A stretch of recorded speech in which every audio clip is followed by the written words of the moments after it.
Muy buenas a todos y bienvenidos una vez más a Sobre la Bocina en YouTube. Estamos todavía con la guía NBA, pero ya nos vamos a la conferencia oeste, la que siempre para mí es la conferencia más interesante, o por lo menos es la que más me atrae, quizás por los equipos que la juegan. Pero que este año, la verdad, tras haber analizado la conferencia este y ver lo difícil que es ver dónde va a estar cada equipo por la igualdad que hay, no sé yo si esta temporada va a ser igual, pero bueno, siempre es una conferencia interesante de analizar, aunque quizás esta es la división, la que vamos a hablar hoy, menos, no interesante, porque siempre está bien, pero con menos cosas por jugarse, creo, de toda la conferencia oeste. Vamos a ver ahora por qué estamos en la división noroeste, en la que hablaremos de equipos como los Minnesota Timberwolves, los Denver Nuggets, los Portland Trail Blazers, los Oklahoma City Thunder y los Utah Jazz. Y empezamos por los Minnesota Timberwolves, el equipo que más cerca está de la división central, que es precisamente donde lo dejamos la última vez. Minnesota está muy cerca de Milwaukee, muy cerca de Chicago, está todo en esa zona. Lo que pasa que como hay menos ciudades grandes en el oeste, por eso tiene que entrar dentro de esta conferencia. Y empezamos por los Minnesota Timberwolves, que el año pasado quedaron séptimos en la conferencia oeste con 46 victorias y 36 derrotas. Pero ha sido un equipo que se ha movido mucho. Después de quedar séptimos ganaron el play-in, pero perdieron en primera ronda. Todos recordamos a Patrick Beverley celebrando en la mesa de anotadores como si hubieran ganado las finales de la NBA. Pero yo también entiendo esas celebraciones porque Minnesota es un equipo que ha tenido muy poca presencia en playoff en los últimos años y hoy llegar siempre es importante para ellos.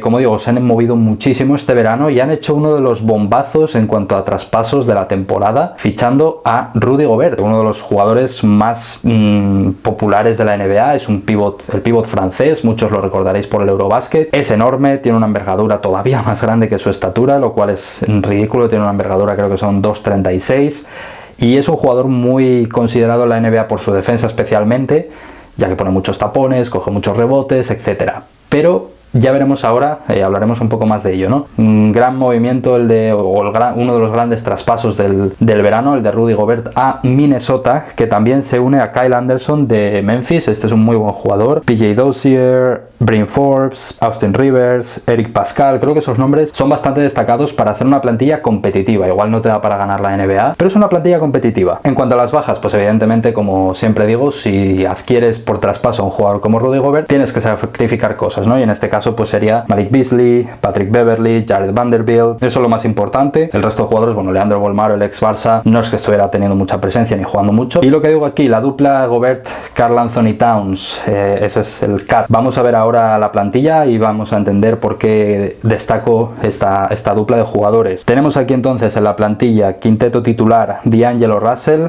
Anthony Edwards, fue novato del año en su momento, creo recordar. No, lo fue LaMelo Ball, pero otro de los jugadores más destacados, muy buen anotador.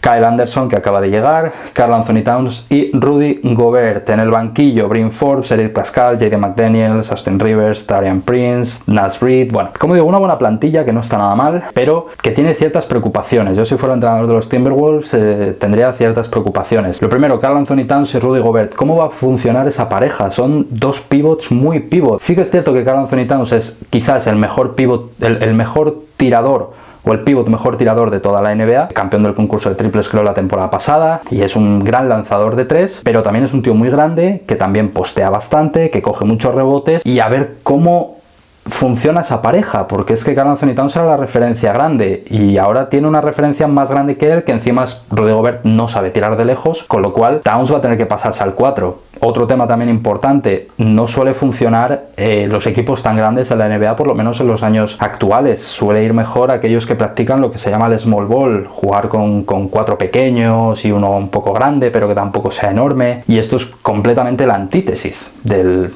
small ball. No sé yo cómo funcionará esto y yo tendría muchas dudas y estudiaría muy bien cómo hacer el quinteto titular. Otro problema que te viene con esto es la defensa de los jugadores exteriores, sobre todo, que, hombre, en los últimos años los candidatos a MVP han sido interiores, Embiid, Jokic, pero los exteriores, también hay muchísimos exteriores con muy buen juego, Y me preocuparía la defensa, porque es que Towns y Gobert sí tienen brazos muy largos, pero sobre todo Gobert se le ha visto sufrir mucho contra contra jugadores rápidos y exteriores y con buen tiro de tres que le obliguen a salir. Defendió bastante mal a Luka Doncic, por ejemplo, en los playoffs, y a Jalen Brunson sufrió muchísimo en esa defensa, y Karl Anthony Towns, a pesar de ser un poco más ágil, también va a sufrir, porque es simplemente por el cuerpo que tiene, es imposible que no sufra. Con lo cual eso me preocupa, porque es que luego además sumas a D'Angelo Russell de base, que sería el que tendría que defender, y no es tan gran defensor, y Anthony Edwards quizás tampoco es tan bueno en esa faceta, con lo cual es lo que me preocupa. Hay mucho exterior muy bueno, especialmente en el oeste, pues que tienes a Stephen Curry, tienes a Devin Booker,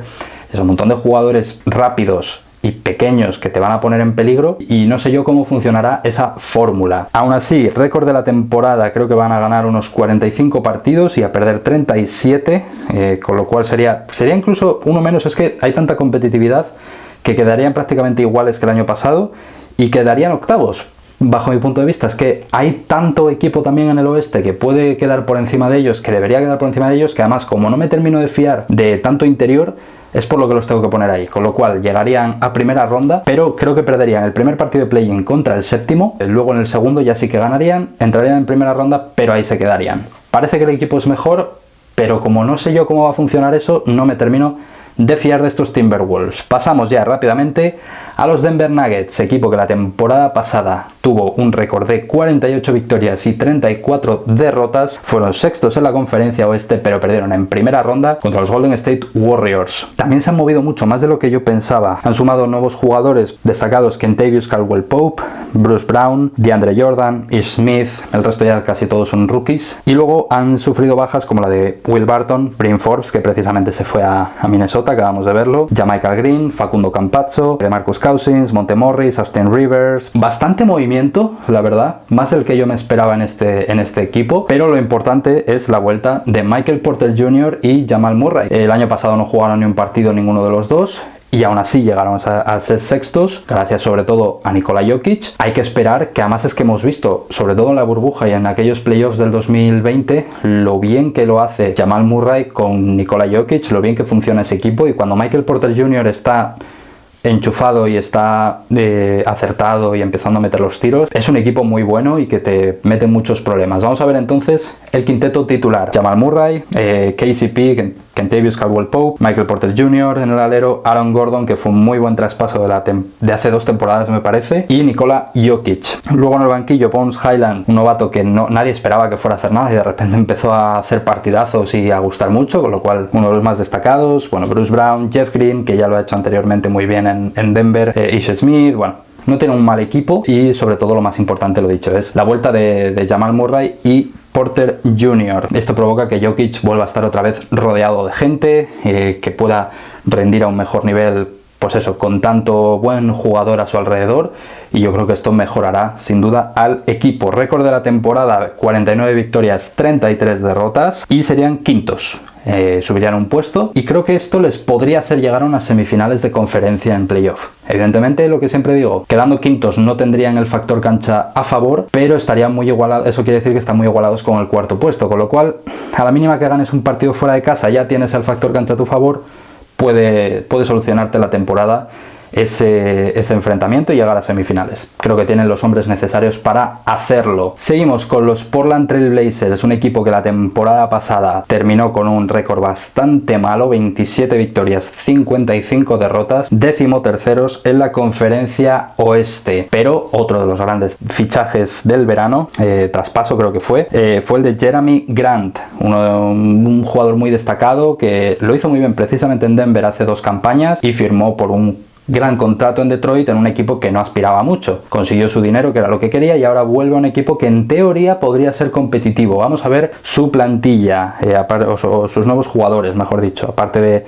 Jerami Grant, pues está Gary Payton II, que lo hizo muy bien con los Warriors el año pasado y fue campeón. Drew Eubanks, Olivier Sarr, bueno, Shadon Sharp, un rookie bastante acaba de ser elegido en el draft y parece que va a ser bastante destacado, pero luego nunca se sabe. Y entre las bajas, Eric Bledsoe, Ben McLemore, Joe Ingles, que estuvo lesionado toda la temporada y no llegó a jugar con ellos, con lo cual no lo considero baja. Y bueno, luego ya el resto de bajas no son importantes. ¿Qué pasó? Que el año pasado, ¿por qué jugaron tan mal? Bueno, pues porque Damian Lillard no estuvo, con lo cual no Lillard, no party. Si este año vuelve al mejor nivel, pues Portland es un equipo que mejora mucho con él y no creo que solo ganen 27 partidos como la temporada pasada. Vemos entonces la plantilla: quinteto titular, Damian Lillard, Anthony Simons, que está destacando mucho, es un jugador muy buen anotador, muy buen tirador, Josh Hart, chico para todo, Jerami Grant, una de las grandes sensaciones de las últimas temporadas, y Jusuf Nurkic en el pivot. Luego ya Gary Payton segundo, Justice Winslow, Drew Evans, Shedon Sharpe. Bueno, sinceramente, el regreso de Lillard es algo muy positivo porque es uno de los mejores jugadores de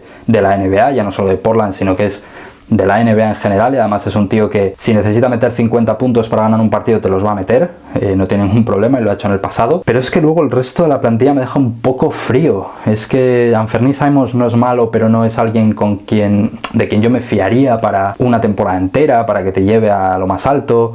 Josh Hart es un buen complemento, Jerami Grant está muy bien, pero es que luego, claro, también hace falta tener un buen banquillo y jugadores que salgan desde el banquillo a aportar mucho, y aquí en estos Blazers prácticamente no lo hay. Gary Payton segundo, como digo, lo hizo muy bien en los Warriors, pero no es un anotador, no tira bien.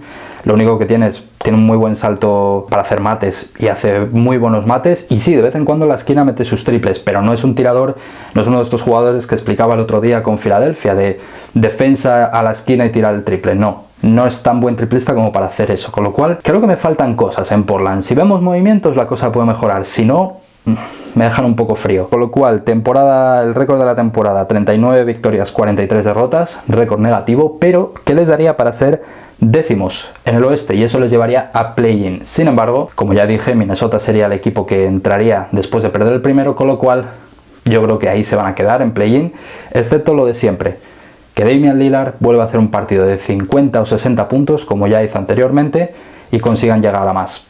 Pero yo tengo mis dudas, así que de momento los dejo ahí, en el play-in. Y ya nos vamos ahora con los dos peores equipos de esta división, los que, como ya habéis visto, pues no pongo muchas esperanzas ni en Minnesota ni en Portland. Llegarán a play-in, pero poco más, y Denver, pues creo que van a llegar a semifinales de conferencia, pero poco más. Pero ahora ya nos vamos a equipos que no van a llegar ni siquiera a playoff, y por eso esta es la división menos interesante de todos, porque hay mucho equipo de esto, ¿no? Vamos con ello, entonces vamos a los Utah Jazz. El año pasado, 49 victorias, 33 derrotas, muy buen récord, quintos en la conferencia oeste, pero derrotan la primera ronda contra Dallas Mavericks. Ya hablé de ello anteriormente con la baja de Rudy Gobert. Sufrieron muchísimo en esa ronda, Jalen Brunson jugó muy bien, y es que perdieron partidos en los que Luka Doncic no estaba, porque estaba lesionado. El que sí que estuvo fue Jalen Brunson, metió 30 y pico puntos en varios de ellos, y fueron incapaces de defender a un tío así tan pequeño y que no tiene el estatus de estrella. Ahora se lo han dado por el contrato que le ha hecho Nueva York, pero sorprendió mucho, ¿no? Esa ronda de playoff en la que Doncic llegó, creo que al tercer partido, y no llegó al 100%, y aún así no pudieron hacer nada para pararle a él ni a Brunson. Por eso, ¿qué ha pasado? Que han implosionado el equipo, lo han desmantelado por completo, y por eso nos encontramos con un montonazo de jugadores, de nuevas altas y sobre todo de bajas. Aquí lo importante es casi empezar por las bajas. Hemos hablado ya de los tres jugadores que están en las bajas más destacadas: Donovan Mitchell, que se fue a Cleveland, Rudy Gobert, que se fue a Minnesota, y Bojan Bogdanovic en Detroit. Y luego ya pues también Juancho Hernán Gómez, Trent Forrest, Daniel House, Royce O'Neal, Eric Pascal, Hassan Whiteside. Bueno, muchas bajas, y entre las altas no hay mal, o sea, hay mimbres para construir algo, y no están mal las altas que han conseguido. O sea, el problema es que va a ser un equipo en reconstrucción y que no va a buscar ganar muchos partidos esta temporada, pero es que en realidad quien sale ganando en el traspaso son ellos, porque han conseguido muchas selecciones del draft para conseguir a chavales muy buenos, jóvenes, para el futuro, y ha sido hasta demasiadas, ¿no? Vale, Minnesota se lleva a Rudy Gobert, pero es que ellos se llevan construcción de futuro a tope, y además pues suman jugadores bastante destacados, como es Colin Sexton, Malik Beasley, Talen Horton-Tucker, Stanley Johnson, Lauri Markkanen, Jared Vanderbilt, Kelly Olynyk. Nombre por nombre, no es una plantilla tan mala, porque es que luego vamos a verlo ahora de hecho, el resto de jugadores. De momento en el base sigue Mike Conley, que estaría acompañado en el quinteto de Colin Sexton, Malik Beasley, Lauri Markkanen y Cody Zeller, con lo cual sería un quinteto completamente nuevo. Mike Conley tiene estatus de estrella, un poco mayor ya, y que rindió bastante mal en playoff, pero tiene ese estatus de estrella. Lo que pasa que yo creo que van a traspasarle a él, y puede que alguno más, para buscar pues eso, perder más partidos, verse abajo y conseguir ese número 1 del draft que todo el mundo quiere por Victor Wembanyama. Con lo cual, como creo que van a traspasar todavía más gente y Mike Conley está en la rampa de salida porque es un jugador que a un equipo candidato a playoff le puede aportar mucho, yo creo que el récord de la temporada será 32 victorias, 50 derrotas, bastante negativo, serán duodécimos, simplemente quieren construir de cara al futuro. Y finalizamos con los Oklahoma City Thunder. Yo tengo esta camiseta desde hace no sé cuántos años ya, todavía de la época de Kevin Durant, así que os podéis imaginar que el año pasado pues fueron uno de los peores equipos de la liga, 24 victorias, 58 derrotas, 14º en la conferencia oeste, y que consiguieron el número 2 del draft, que fue Chet Holmgren, un jugador por el que mucha gente tiene muchas esperanzas puestas, pero es muy delgado, muy alto también, buen tirador, pero preocupa su estado físico y es muy delgado. ¿Y qué pasa? Que es que aparte de todo se ha lesionado, pero es una jugada muy extraña porque no es ni siquiera el típico movimiento de rodilla que vemos a todo el mundo romperse la rodilla, ni cosas así. Es como una lesión, lo primero, que no se suele dar en el baloncesto, y en un movimiento que simplemente va al tapón y cae mal, pero no cae que ni cae al suelo siquiera. Además está intentando ir a taponar a LeBron James.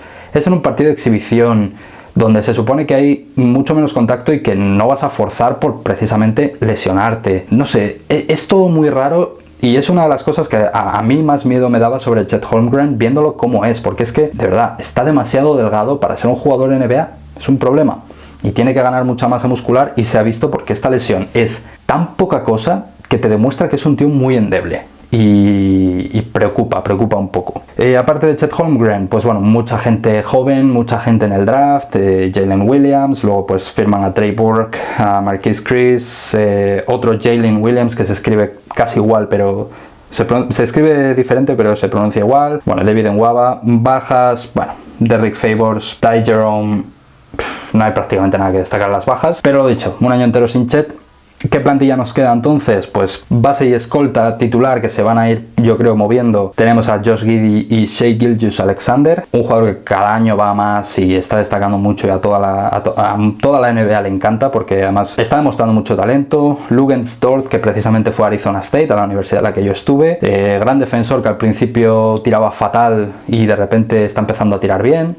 Darius Bazley y Marquise Chris, como ya dije. En el banquillo pues Trey Burke, Alexei Pokusevski, Mike Muscala, Treman, lo dicho, una plantilla que busca otra vez, y encima si tuvieran a Chet creo que intentarían competir un poco, aunque no les llegaría, como va a hacer por ejemplo Orlando con Paolo Banchero, pero al no tener a Chet no van a buscar hacer nada, porque es que ¿para qué? ¿Para qué intentar ganar partidos si no lo vas a conseguir porque no tienes la calidad suficiente? Mejor intentas conseguir otra vez una alta elección en el draft. Si te quedas con el número 1, pues aleluya, y si no, pues a ver lo que hay. Con lo cual, récord 26 victorias, 56 derrotas. Creo que es un pelín mejor es un poco mejor que el de la temporada anterior, pero sin muchísimas estridencias, son 2 partidos de diferencia. Y 14º. Con lo cual, con esto nos queda una clasificación de la división en la que Denver Nuggets lideraría, luego estarían los Minnesota Timberwolves, luego estarían los Portland Trail Blazers, seguidos de los Utah Jazz y de los Oklahoma City Thunder. Con esto ya terminamos el vídeo. Como dije, pues bueno, una división en la que nos encontramos a 2 equipos centrados en el futuro y en el draft, en no competir esta temporada, y otros equipos que no sé yo cómo van a funcionar. Lo dicho, tanto Portland como Minnesota me preocupan, uno por falta de efectivos y el otro por repetición de posiciones. No sé cómo funcionará Gobert y Towns juntos. Ya lo veremos en el futuro. Espero que funcionen bien, pero tengo mis dudas. Aquí el más destacado sin duda sería Denver, que yo de momento los tengo quintos, pero ojo, con el equipo al completo la cosa puede cambiar. Con esto terminamos con este vídeo y nos veremos ya en el siguiente, en el que miraremos la división suroeste, en el que tenemos equipos muy especiales, con jugadores muy especiales también, y otros equipos que otra vez van a buscar perder muchos partidos. Así que nada, gracias por ver lo de siempre, suscribiros, activar las notificaciones, dejar comentarios y compartir el vídeo, y hasta la próxima. Muchas gracias.